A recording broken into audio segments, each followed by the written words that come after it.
A man can repeat the same sequence of failure and failure over and over. It does not mean he's incapable.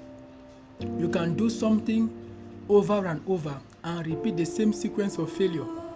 It does not mean the man is incapable. Because today, capabilities to do a job or do something is validated by result. If you have result, you are capable. If you don't have result at a given time frame, you are not capable.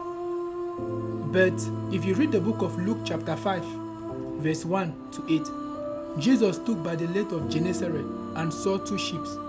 He saw that of Simon Peter and got into that of Simon Peter. Jesus preached the word of God to the people out of the ship.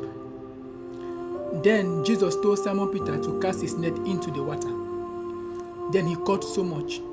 Simon Peter spent the whole night and did not catch anything. And you could not disqualify him from being a bad fisherman, from being a good fisherman. And you say he's a bad fisherman. He spent all night and did not catch any fish. Or he's incapable. He's incompetent.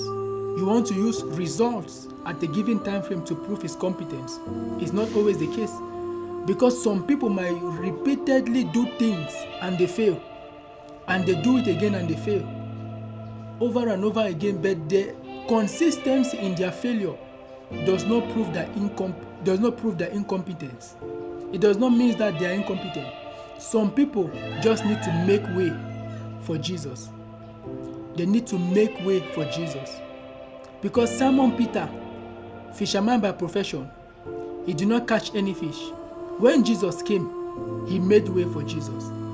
And once he made way for Jesus, Jesus rewarded him. So that his labor was no longer vain. Some people labor in vain because they have never made way for Jesus.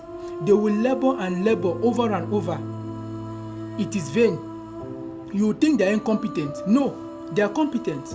But they need to make way for Jesus so that they should see that their competence is only valid with the presence of Jesus. There is nothing a man will do at a given time frame that will validate the competence of that man. Because another man will use a shorter time frame and have results. Another man will use a higher time frame and has results. So their results are in different time frames. You can no longer validate the one who used a shorter time frame, saying this one is competent. This other one, he has no result, so he's not competent. No. That one has not made way for Jesus. If you make way for Jesus, your competency will be seen, not by time frames that no, he did it just in a few seconds, he did it, means he's competent. And in a few seconds he has not done it, he's not competent. Let him go. No. Make way for Jesus. You need to make way for Jesus so that your competence will be seen.